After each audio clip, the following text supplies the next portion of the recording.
What's up, everyone, and welcome back to the channel. On Saturday night, we've got an absolute barnstorm up between Lewis Crocker and Paddy Donovan, the rematch for the IBF Welterweight title. And I'm buzzing to be joined by Alex from the Axel 72 channel to help me break it down for you all. Cheers for coming on, mate. Of course, I appreciate it. You kind of reached out to me a little while ago asking for a bit of advice, getting a channel started and stuff. It was a real honor to, be able to give advice to a channel that is starting up because I class myself as quite a small channel myself. And so, like I say, to be able to give help to new guys as well, I'm always, up for doing that. And, I wanted to get on the channel to speak about this fight 'cause I'm excited about it. I'm here for it. It's, a great fight on a great weekend of boxing. And again, it's kicking off, like I say, this great weekend of boxing, and I'm very much here for it. And I'll let you take the lead. Normally I do, but I'll let you take the lead. Nah, of course, man, and thank you so much for the advice you gave me. It is much Of appreciated and course. helped a lot. Of course, bro. Good stuff. Now, yeah, so I'll jump straight into it. What did you make of the first fight in terms of the ending and how it was panning out before that? Well, it was obvious that there was one person kind of leading the dance, and that was, of course, clearly Paddy Donovan. He was having a tremendous amount of success throughout the fights, and I picked going into the fight, which, makes me look, I suppose, maybe smart in hindsight, but also stupid at the same time. I said that Lewis Crocker would win. And that was down to previous fights, previous knowledge, and the fact that Paddy Donovan always looked like the better boxer, but I thought that Lewis Crocker would be the more physical fighter who fought at a higher level at the time.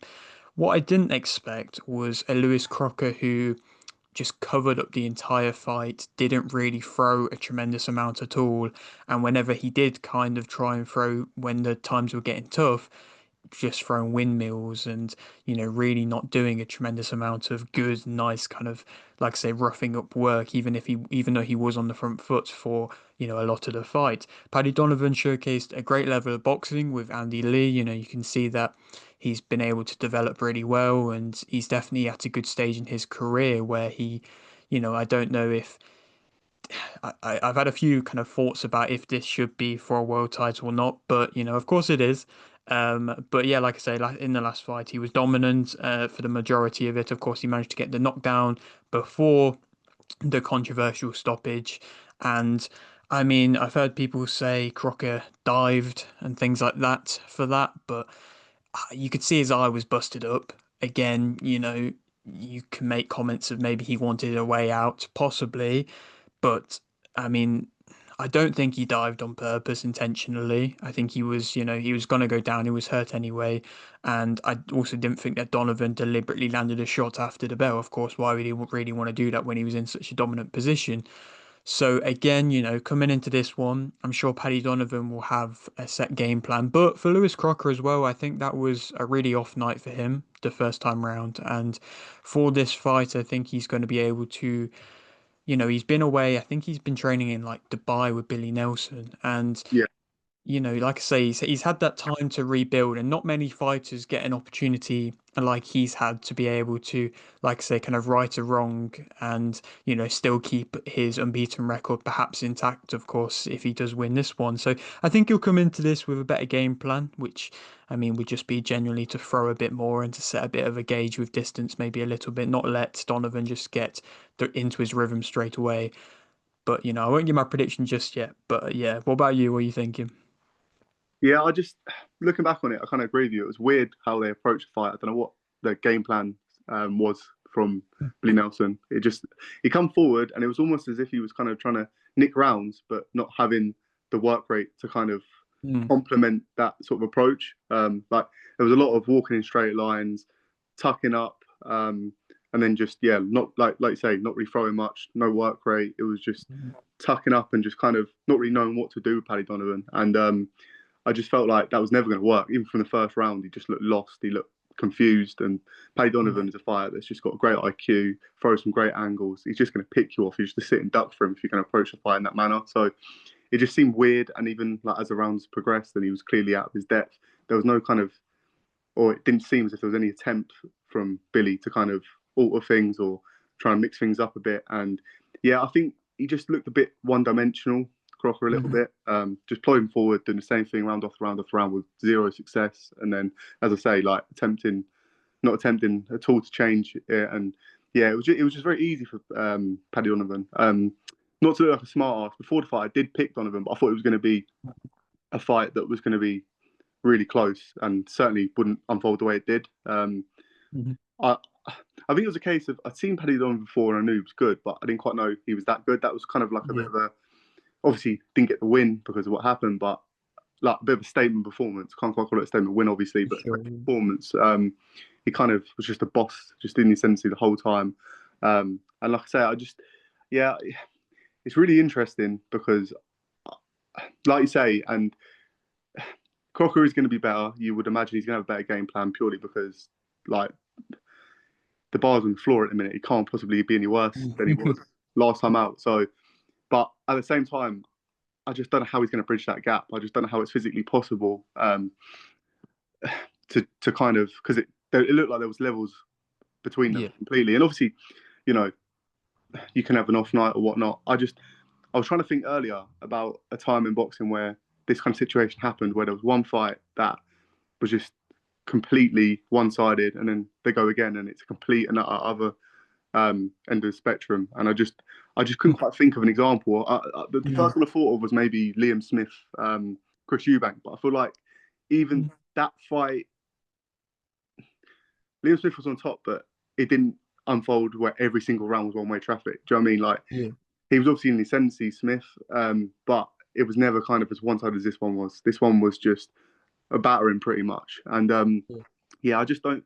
It's not even because the first one was in March, so it's not even like it was that long, only a few months. And yeah, I just think that this Paddy Donovan, I just think the mentality, the confidence, despite the defeat, he's just going to come in with so much confidence from what happened and with a little bit extra discipline and focus with Andy Lee in his corner. Yeah, I just think it's kind of a one-way hiding for Crocker. Respect to him for taking it, but yeah, I just don't know what game plan on the planet Billy Nelson could give him.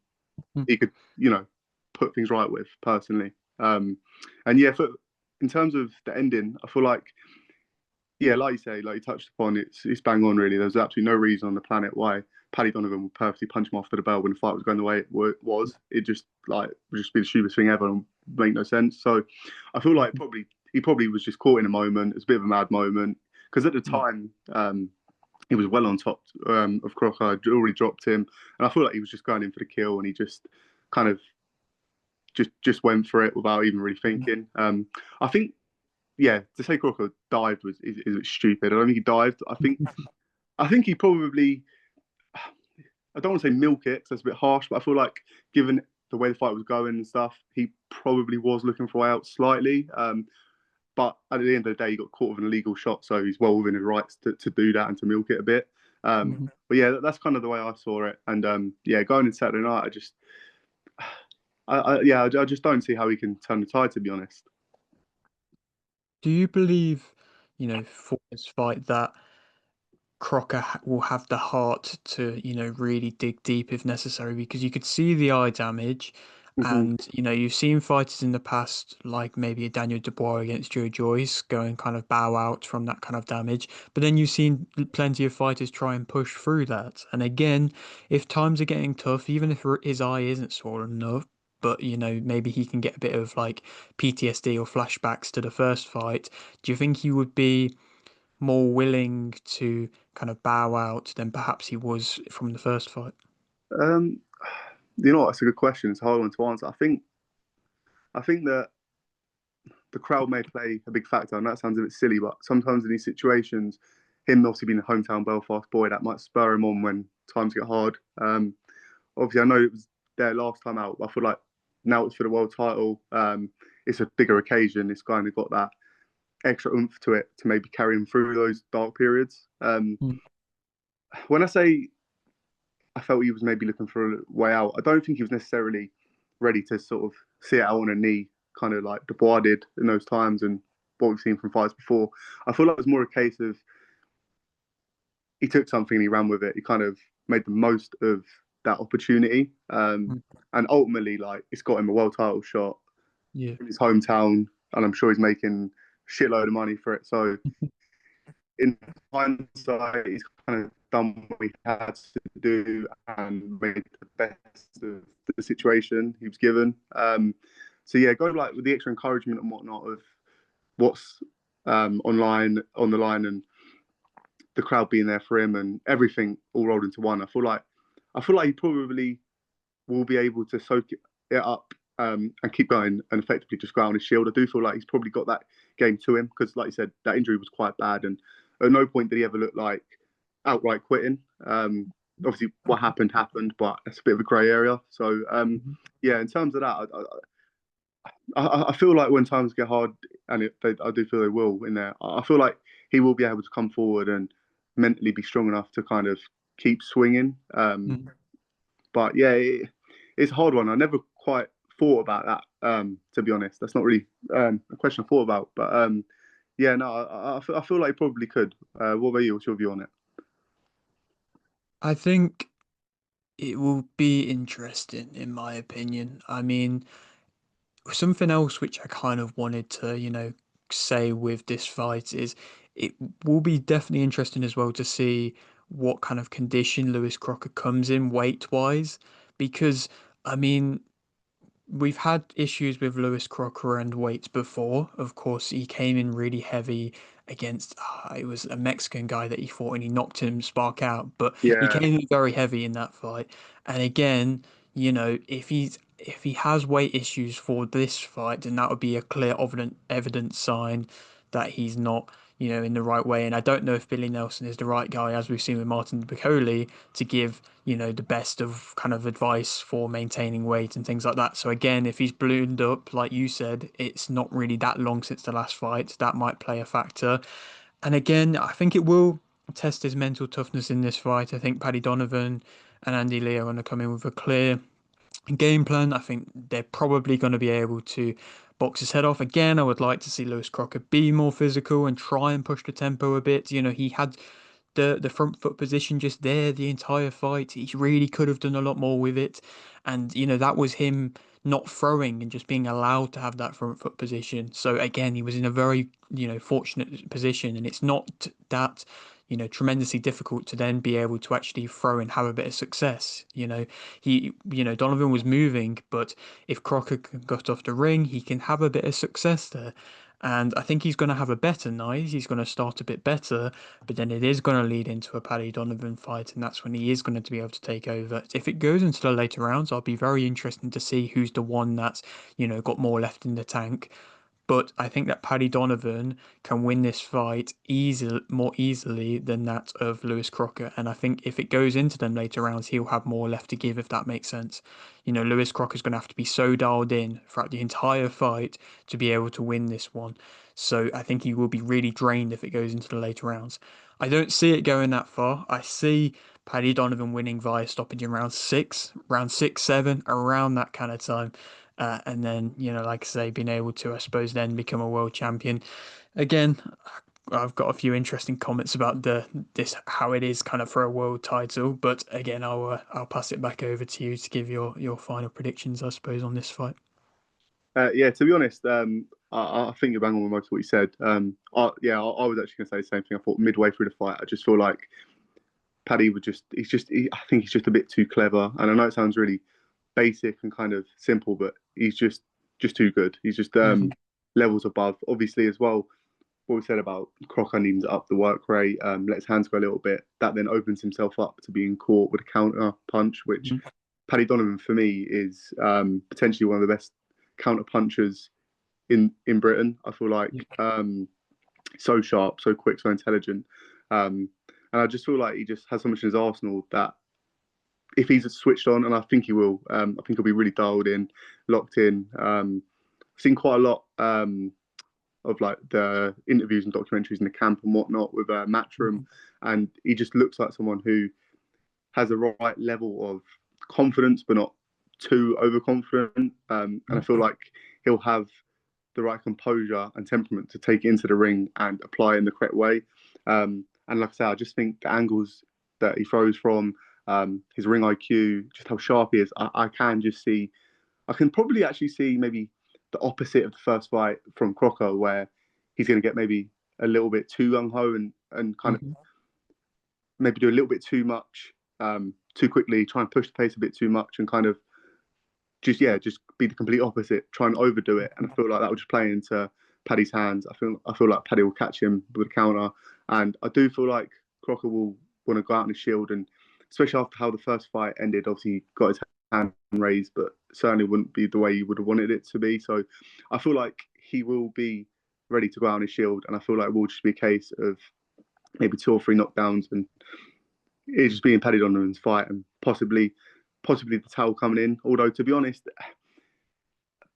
the thing with a bit Billy Nelson, he doesn't seem to like to kind of swallow his pride and throw Hmm. that towel in very often. I remember there being a couple of times where he's held that towel for a bit too long, but I feel like he will need it on Saturday night. I feel like you're probably right about the kind of the rounds. I feel like we'll be around about round six, maybe even earlier, maybe even five, six.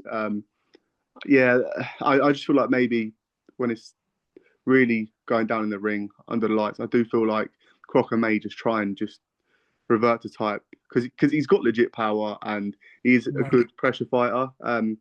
But yeah, I just feel like however he approaches it, Paddy might have an answer for him. I just feel like Paddy's the much more versatile fighter. He can fight very well, come forward on the back foot. He can fight very effectively.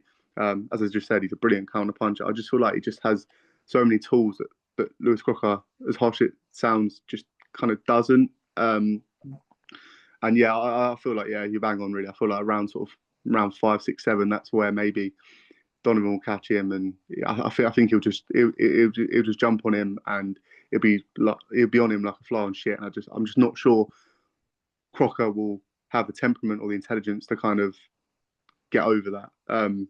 So yeah, I reckon around that time. What one thing I wanted to ask you actually, I forgot. Did you see the the face off they did on the pitch? I think they maybe released it yesterday. I think. I haven't. I know they've done quite a few content, bits of content, walking around the pitch and stuff like that. I really like how it is that for a venue. But why? What was said? Yeah, it was interesting. I think obviously sometimes people, myself included, are guilty of reading too much into body language or Hmm. how someone speaks or whatever. But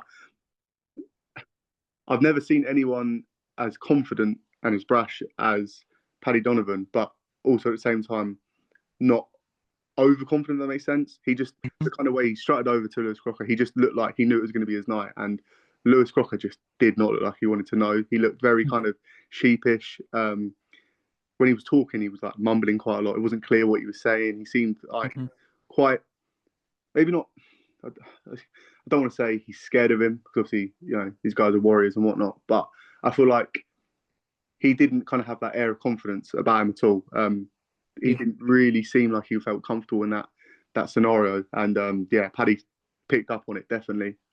He mentioned something about which you hear a lot, to be honest. So you should really take it with a pinch of salt. But he said he asked Lewis about his training. Obviously, Lewis kind of gave the standard, yeah, it's been going great. And then Paddy sort of come back with, oh, well, I've been hearing otherwise. And then Lewis Lewis didn't really seem to kind of argue back. He sort of stayed silent, which Hmm. was quite interesting. Like I say, it's mind games and mental warfare that you always hear, but you usually get a comeback from that. Whereas, yeah, Lewis Crocker just stayed silent and kind of let Paddy have his moment. Not sure if you should read too much into it, but yeah, it was definitely interesting.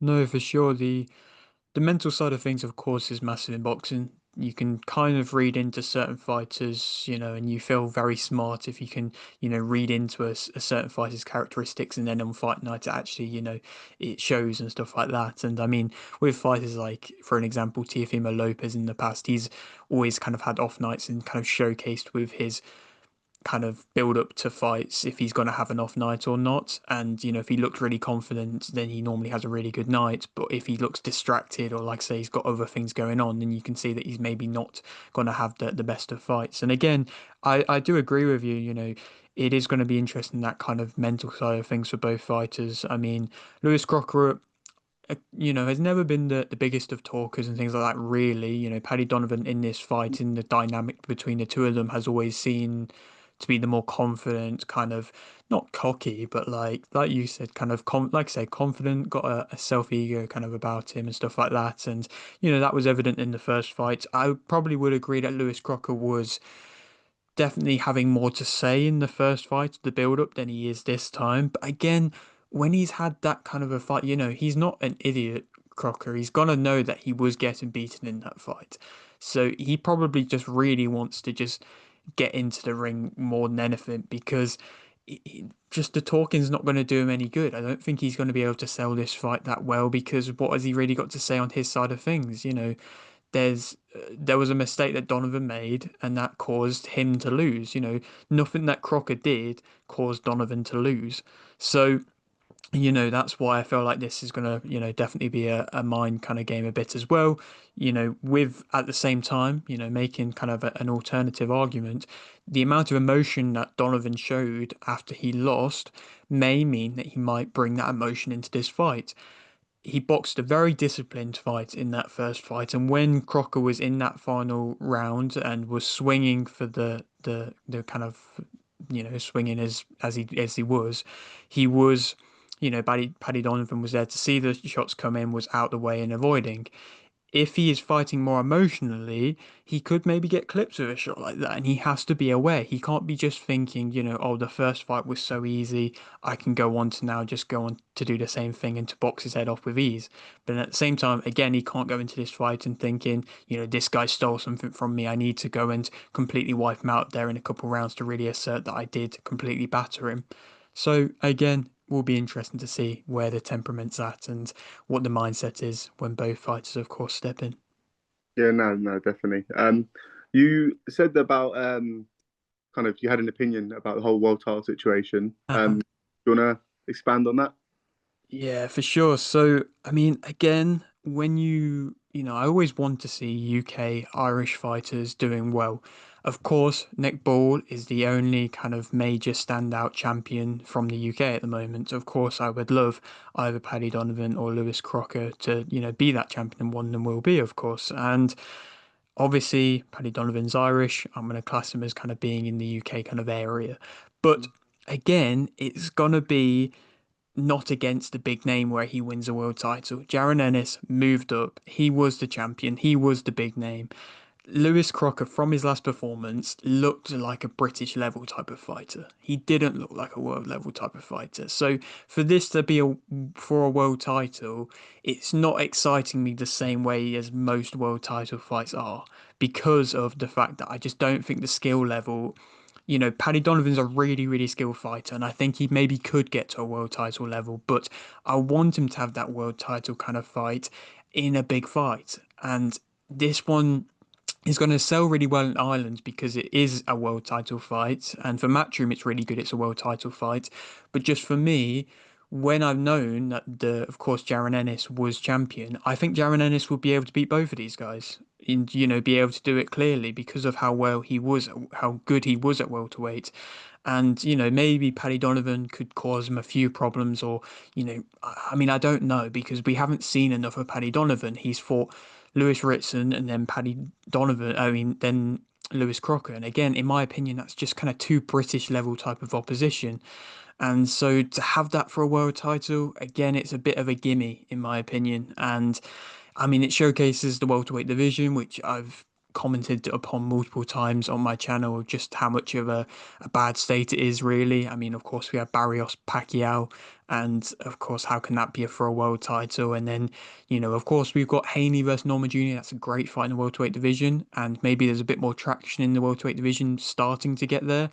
But when fighters like Ennis, who was the leading guy in the welterweight division, leaves, it leaves the opportunity for these guys to get a world title opportunity. But again, if Paddy Donovan wins this, he's not a true world champion in my eyes just yet until he fights somebody of a world level who I would class as a world level who, deserves that opportunity. Maybe, even just somebody like a Santian or a Raul Curiel, these aren't big names, but they're just the names to assert himself. And, I- yeah, that's just my opinion on it. I don't know if I'm just waffling a little bit there, but again, that's just my thoughts on that.